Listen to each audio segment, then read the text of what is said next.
All right, good evening, fellow guildsmate. This is Magic Man coming to you from Okinawa, Japan. Reading some of the forums and whatnot, I can see there are some questions on mod management, and how to mod your characters. This isn't me saying that I know everything or I know what's best. I'm not here to insult anybody's intelligence or, what they have on their characters. I'll make some examples. Even my roster, I'll show you where I make mistakes and whatnot for X, Y, and Z reasons. I don't know what you are all doing in your personal accounts right now, but for what I can see is what I see, so it's what I go off of. Mods came out probably now about a year, some change ago, and when they first came out, it was a debacle. Nobody knew how mods really worked. The leveling up portion of the mods were kind of confusing to some. I've been playing since pretty much the game started. I took a 6-7 month hiatus for a couple of little deployments that I did here out in Okinawa, but for the last year I've definitely been back. So, things to talk about up front first. Let's get over here to mod challenges. Now, some guys are kind of slow to even getting to mods. Mods are going to separate you from everybody else. In game, when you start to get 1.5 million to 2 million galactic power, you pretty much everybody has very similar rosters. So what separates you from being different than anybody else? Me and Gunner Law have very similar GPs. I focused on dark side and he focused on light side, and our rosters show that. Not only that, but then mods take it a step farther. So, what's separating you from the different guys in your shards? You'll hear the phrases of whales, dolphins, and then free to play. A free to play person is what it sounds like. Somebody that doesn't spend any money in the game. But a dolphin is somebody that, regularly spends 20, 50 bucks here and there. And then a whale is somebody that invests hundreds. There's somebody that have, monthly, every paycheck, spend $50. And their accounts show, they've got over 2.3 million GP, up to 3 million GP. And, even if you've played since inception, and you haven't spent a dime in the game, which I think we've got a couple of those in the guild, to have completely maxed out rosters and whatnot, you at this point would have had to have spent some money. You can definitely tell in the younger shards, my son shard, I can jump in there and, and me and Gunnar Law joke about it. You can see where people have spent hundreds of dollars to just get ahead. So mod battles, if I know we've got some 50s and 60s and some 70 level characters in the game. If you're watching this, I believe it's in level 4 that you unlock mod challenges. So mod battles, get up to tier 4, and then you unlock to get into mod challenges. And as everybody pretty much knows, health mods, all characters are allowed, just as it says. You can get in there, your main arena team should be able to, by the time you get to this point, should be able to 3-star that. Now, the downsides to the 3 stars, it costs 16 energy. So even at level 85, when you got 144, you're only going to get so many refreshes out of that. So what do? If you're not doing too hot in your arena, you're only getting 50 crystals a day. Even in ships, if you're not doing so hot and jumping in, get another 100 crystals, 100 crystals for a refresh is quite a bit when you can, spend 50 and get your normal energy. So I understand, just as everybody else should, that you still want to farm your character. So 16 energy, that's a pretty big investment. It's worth it. Similar to what Warrior from Team Instinct and even Arnold does, who are game changers on YouTube. Their cadence that they do is Monday through Friday, and I've adopted the same thing. Monday through Friday, they farm their characters that they're working towards, and then Saturday, Sunday, they focus in here, in the mod that challenges, and they get some, they get their mods that they need. So on and so forth. So your health mods, defensive mods, even if you ran all 6 spaces for mods and defense, it really doesn't make that big of a difference. They are good, they're good to have if that's all you have. But you have your defensive mods, critical damage, critical chance mods. Critical chance mods, most of you guys should be able to get pretty soon or early in the game, because we should always be working towards your scoundrels. So, and again, why is that? Well, 9-10 months ago, almost a year, they introduced credit heists because people were complaining that the credit grind was ridiculous a long time ago. They even upped the currency that the Galactic War spit out. Now I think it's somewhere between 600,000 to 700,000 a day they're giving you if you can clear all 12 nodes.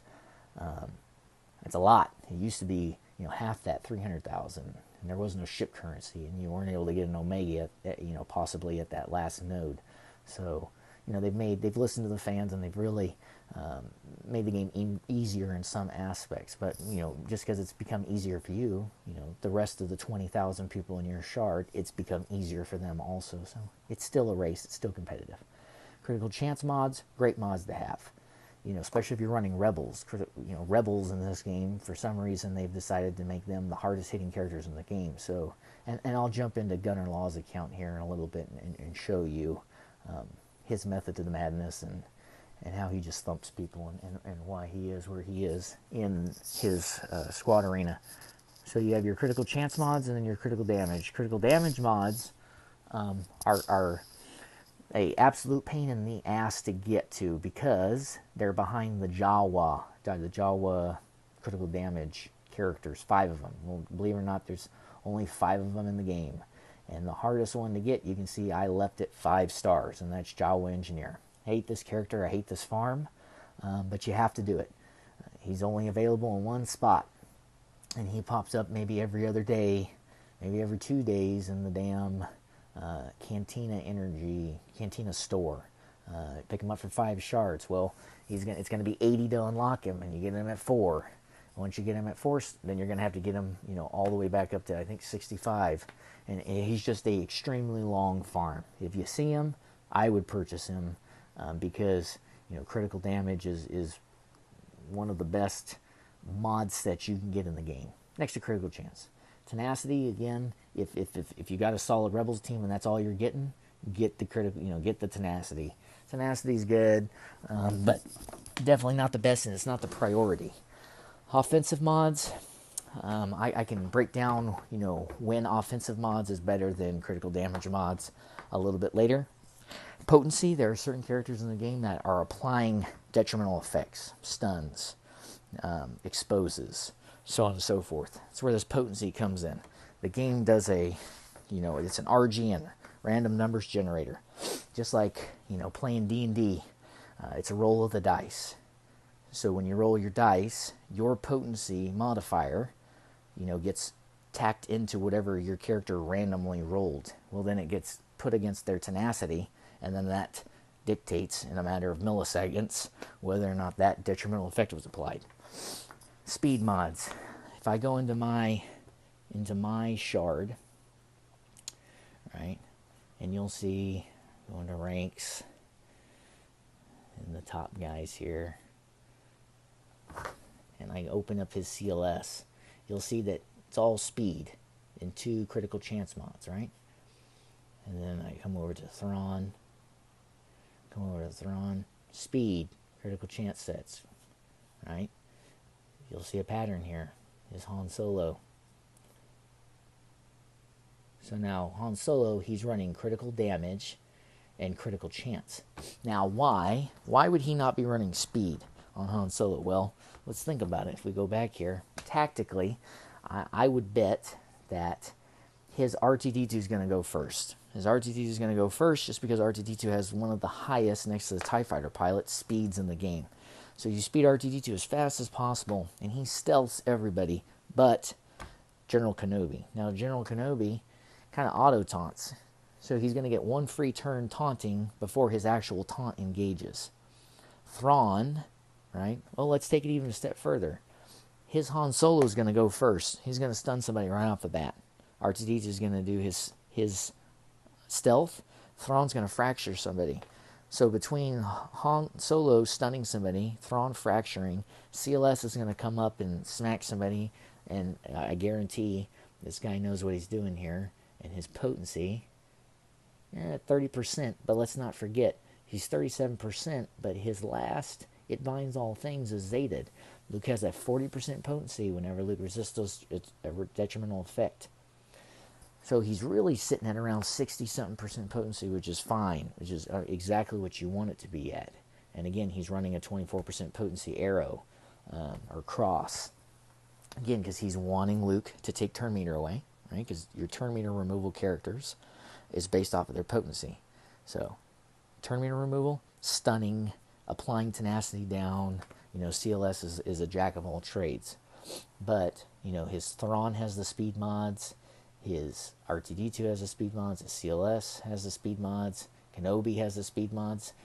What I'm trying to get at is if I went through here and took 2 hours and I went through everybody in my top 50s at Shard here, you're going to see a repeat that everybody uses speed mods in game, and that's because the faster your characters are, the faster they're able to get out there and bam, bam, bam, and before you know it, you're no longer alive. So again, mod challenges in game. If you want to top into your Shard, eventually you have to work towards these speed mods. I right now I don't do that. I'm focusing really on critical damage and critical chance mods, but that's just me. That's where I'm at. I run the dark side. I'm one of the only people next to a couple of the maxed out Night Sisters that I have in my Shard. I'm the only dark side guy still around, and I hang in the hundreds, to 180 to 80. I can bounce back and forth in, but there's just no love for the dark side in this game right now. Let's go back to mods. So let's go into my characters. Kind of a method of madness. I'll use Nihilus for an example. Now I'm only getting double health set bonuses. If you see down here at the bottom, the 2 health bonuses, I click on it. So I have 2 sets, so I'm getting 10% health bonuses for having essentially 4 health mods. Now, I know somebody, one of our guys, one of the guild mates, they have a Nihilus, and they're using a potency cross on Darth Nihilus.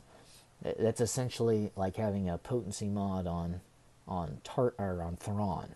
Thrawn doesn't do anything that applies a detrimental effect. Fracture will always happen. He'll always apply speed up when he hits somebody with his basic, because the speed up at the end of their turn turns into an ability block. So you're hurting yourself by putting a potency cross on Darth Nihilus. He's there to do force strain and get his annihilate cooldowns, and then he strips buffs regardless. It's 100% on his basic attack. He's going to get rid of somebody's positive effects. There's no potency roll there.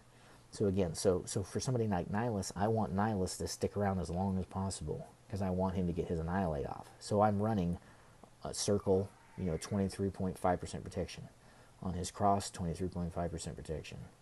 Here, 23.5% protection. He doesn't need anything else there. Nihilus hits 7,000 to 8,000 anyways, regardless. You put it's not worth the investment of putting a critical damage here or critical chance here, because that's not really why we're using Nihilus. Nihilus is there to annihilate. That's it. So again, and then speed. Again, speed is kind of the name of the game. Mine isn't the fastest. I got him at 180 right now. But he's got 58,000 protection, which is a lot of protection.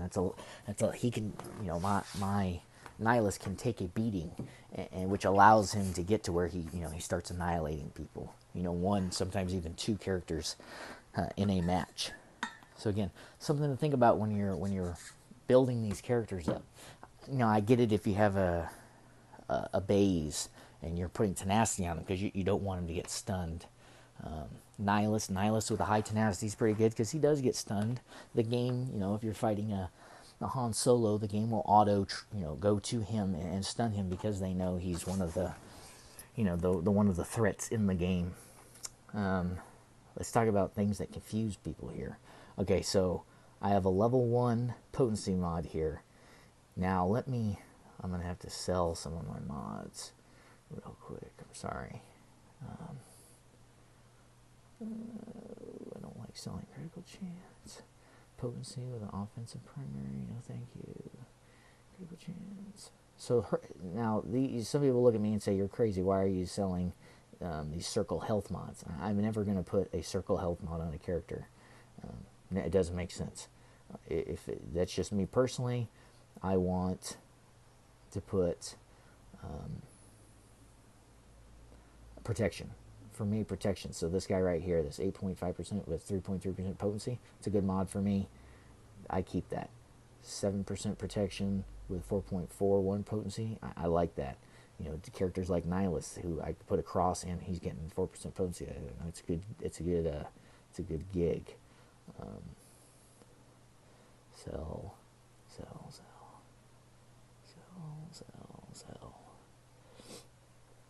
Sorry for this.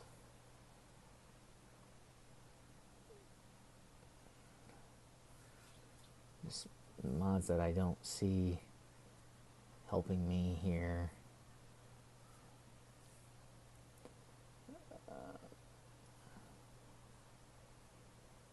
13 speed mod.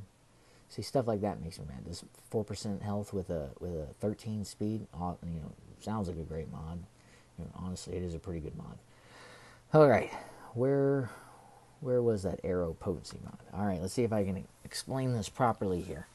Now, primary stats, defense, not the best arrow primary that you want. Really, arrow mods, ladies and gentlemen, should be speed. You should always be gunning to put a 30 speed mod, 27, 24 speed mod here. Again, it's the speed is the name of the game, especially in your arena teams. Nothing else more valuable can go there other than speed. And really don't worry about the secondary stats. You want the highest speed possible in that arrow. But because this is a purple, so you've got white, like this guy here, which has no secondary stats with 3 speed. 4 dot, I think the highest it goes 27 speed. If I upgrade this, those secondary stats are going to be, those are it. That is what this is going to get. They're going to get 4 secondary stats, and that's it. Now, here's a blue. It's level 7 already, because I've already upgraded it, but it started out with those 2 stats. I upgraded it twice, and you can see offense primary stat always goes up.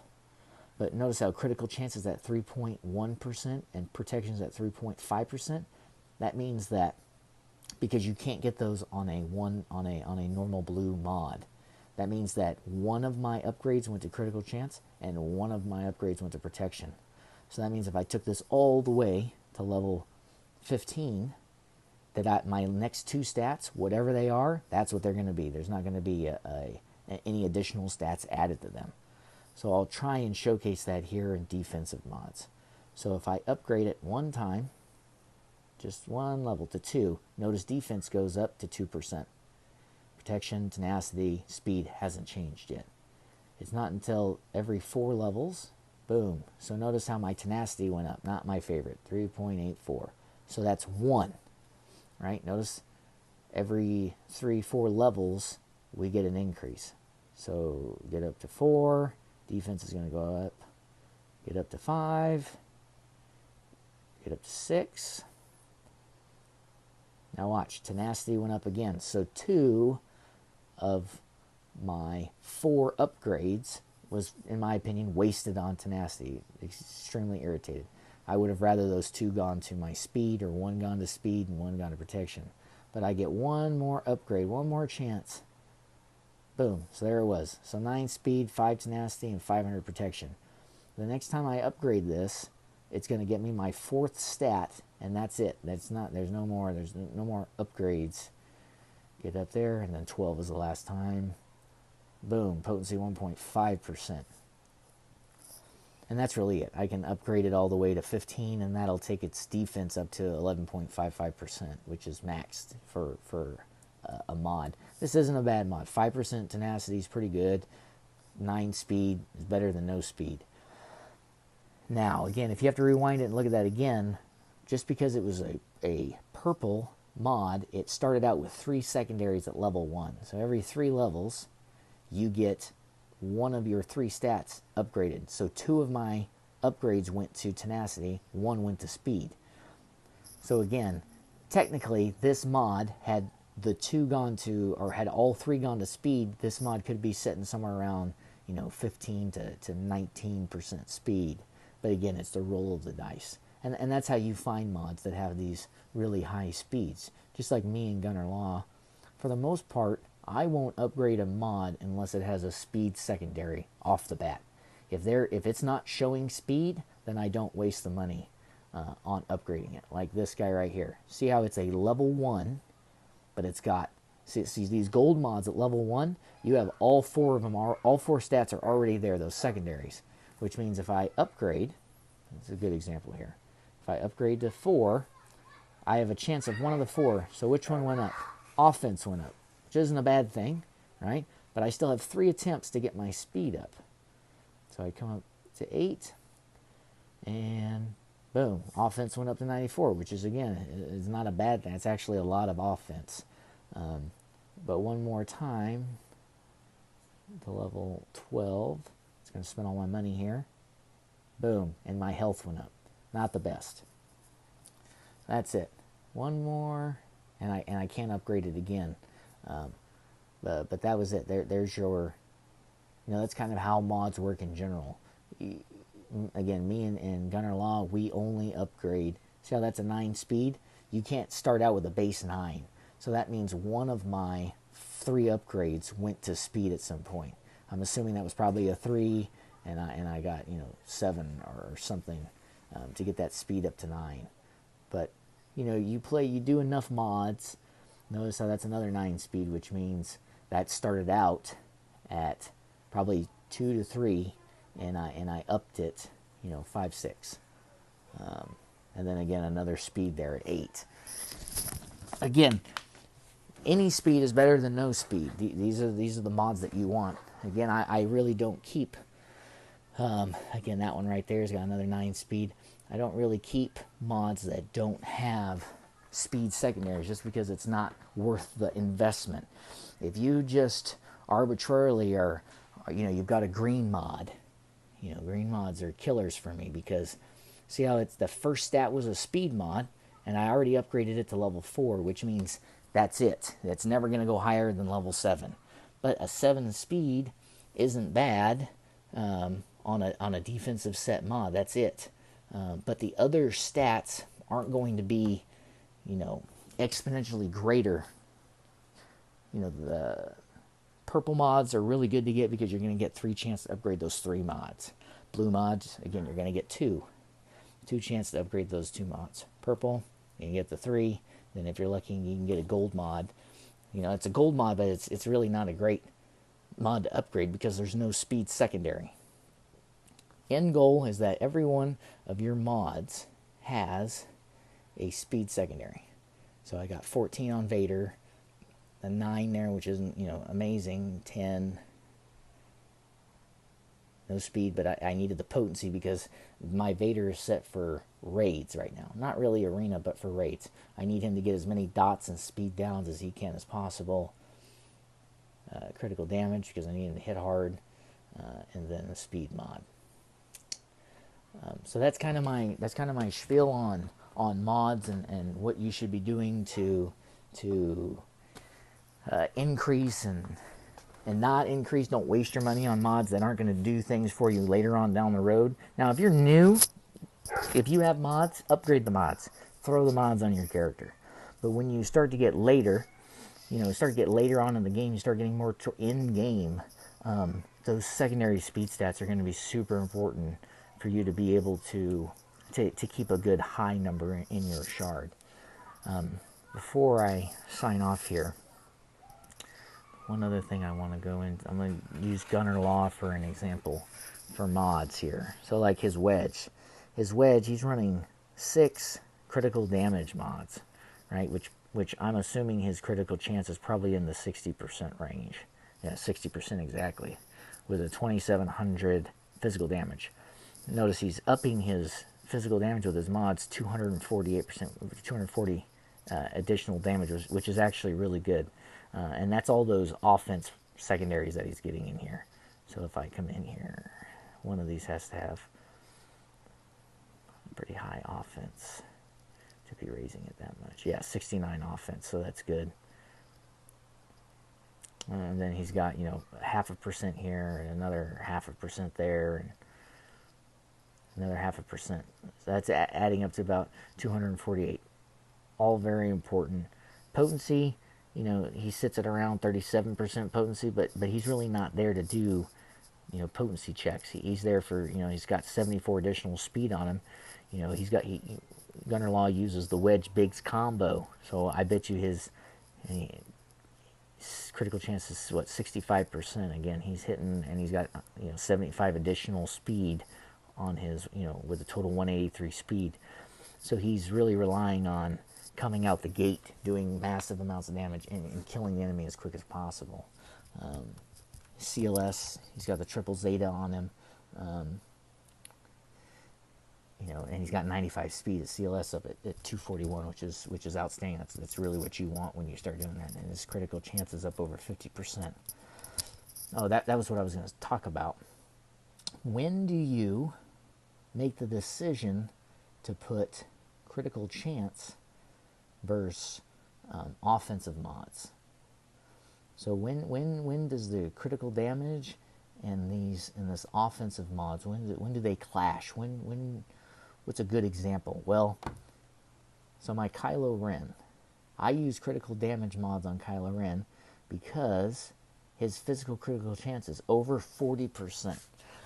So, again, remember, if we go into manage here, we look at set bonuses, it takes 4 to get 30% additional critical damage, right? And it takes required 4 to get 10% offense. Well, you think 10% offense versus 30% critical damage. Remember, offense is concrete. Your character is always going to hit for a minimum their offense. Critical chance is still based off of your critical chance of hitting. Your critical damage is based off your critical chance.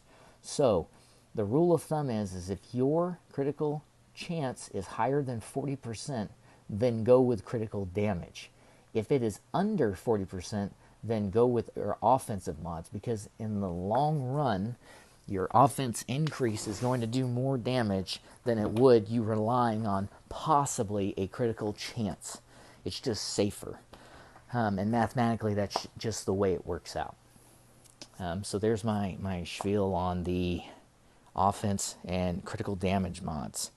The only other thing I'd like to talk about, and I'll have this pop up on the screen when I edit this, but ships and mods. So, you know, I can do a ship video on how I structure my team and why it works, but I see this a lot, actually. So, like Boba Fett. Right now, shame on me, I don't have a 15.mod on Boba Fett right now, but it's because I pulled it off to put it on somebody else. But let's put that on there. Now, when we're talking about ships, right, and you're talking about upgrades and what your character, not just crew stats, but the ability levels and the stat mods, how that increases and decreases your stats of your characters, all right, are really based solely on a lot of your characters' gear sets, mods, and their abilities off to the side here. So just to give you the stats that's built into the game, gear level and pieces, right? So your character's gear level, so Boba Fett's level 9 and I have 3 of 6 pieces, right, accounts for 4,170 points that kind of get spread loaded through your ship. So that 14.7 or the 4170 could be offensive damage, it could be health, it could be protection, but it is the highest and most important thing that you can do for your ships to make them more powerful. That's your gear level and your pieces. Your star count, and that's not your character star count, but that's your ship star count, right? So Boba Fett's maxed out here, is worth 3,103, 3,103 points.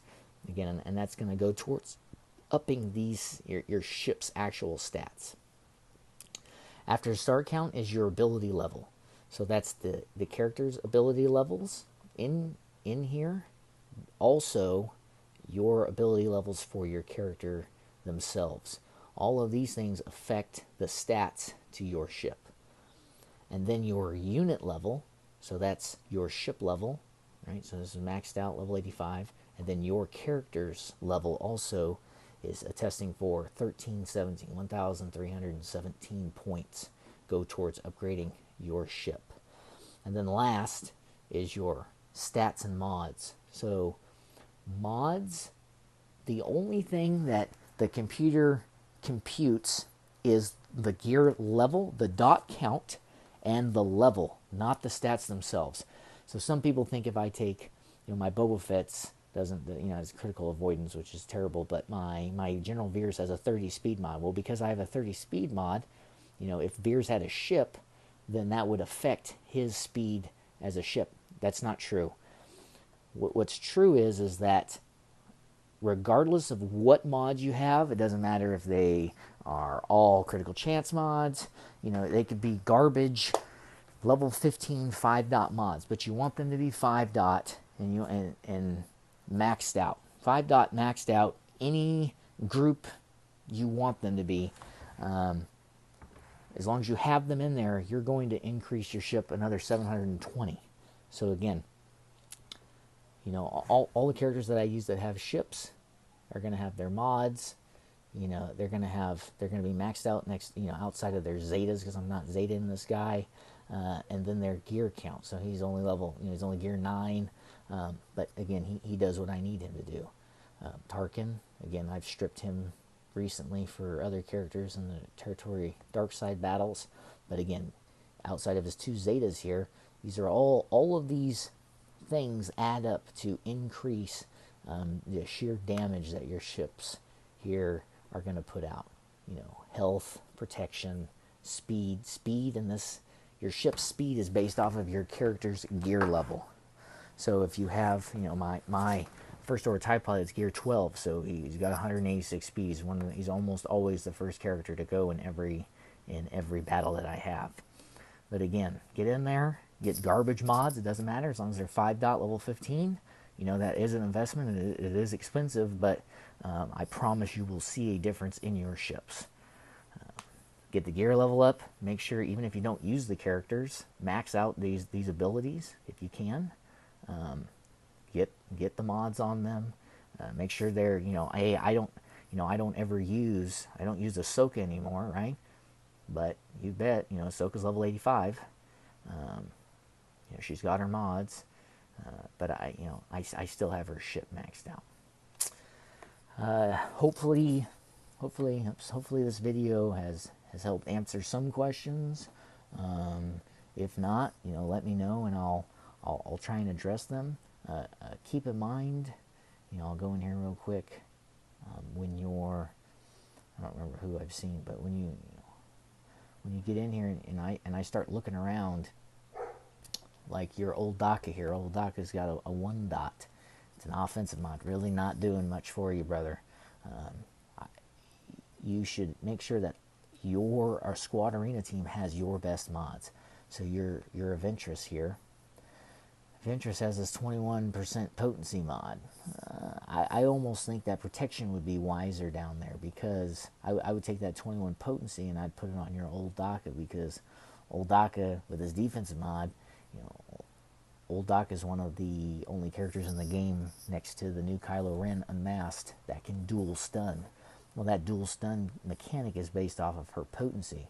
Well, Doc has got one of the highest base potencies in the game. You see that potency is at 40%. You're only increasing at 8.43%. If you were to throw that 21% potency over here, I would guarantee that you would see your stun characters way more often than she is right now. But again, guys, it's stuff like that. Thrawn with a potency mod, 24% potency or a cross potency mod, doesn't make a lot of sense. Thrawn doesn't apply detrimental effects. Fracture will always happen. He will always, on his basic, hit for a speed up, and then that speed up will turn into an ability block. Really those potency mods, Palpatine and his speed gains is based off of his potency roll. So those are characters that you need to have potency on. But Thrawn, you know, I would throw either an offensive mod or I would throw a protection mod in that spot, because it's going to do more for you in the long run than a defensive mod. Defensive mod really doesn't make that big of a difference outside of like an actual tank. Doc is really not a tank. She doesn't really need. Again, throw the potency mod on there, see what happens. Again, I'm not telling you guys to do this. You know, I could go through some of these guys and make little tweaks and corrections here, but at least at a minimum, put your best mods on your characters that you can, because it's going to pay you. It's going to pay you dividends in the long run here. 30 speed again. If you can find them. Your best speed mods should be on your arena team, and those triangles should, for the most part, always be speed mods. You got an offensive mod here on old boy, and that's just because his offense is up to 2,500, and he's got 47% critical chance, almost 50%. So again, this would be a character that eventually I would put more critical damage mods on. Whether or not you have the Jawas to do that, again, it's a goal that you should be working towards. But love Darth Maul, love his ship. If you don't have his ship, I would definitely recommend getting it. But I'll save that for a ship video later down the road. Anyways, if you guys have any questions, please hit me up in the guild chat. I'll be happy to answer them. Gunner Law will be happy to answer them. Yeah, if you have any questions, let me know. Thanks again, guys.